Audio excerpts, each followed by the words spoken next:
Hiring good salespeople today is a real challenge. In fact, the statistics are pretty rough.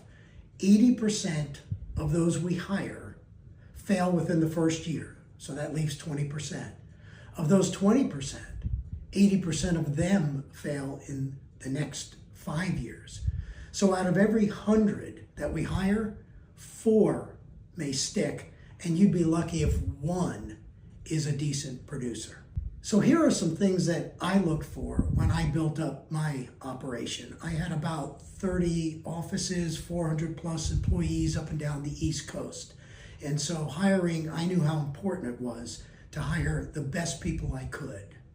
The first thing I did was I looked at their past and their present competitiveness. I thought being a competitor was really important, and being in the financial services industry, I believe that your competitiveness had to be even more so today than it did back when you were younger. I also wanted to know the current reason for their drive and their desire. What's motivating them? That was also really important for me to find out.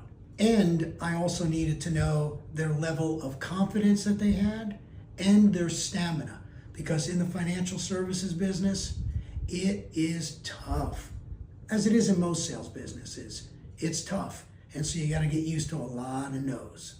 Next thing I look for is, do they understand the nature of the business? Do they understand rejection? Can they handle the rejection? Do they have the mindset to handle that kind of rejection?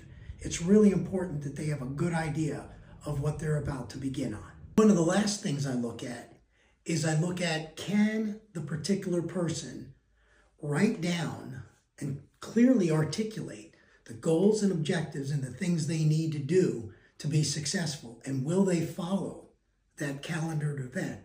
I think the statistics are something like 3% of the world's population ever writes down their goals and objectives, but those 3% earn more than the other 97% combined.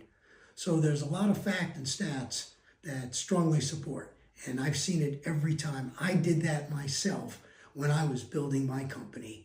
And I just followed it like clockwork, and it worked. So I'd recommend that you do the same.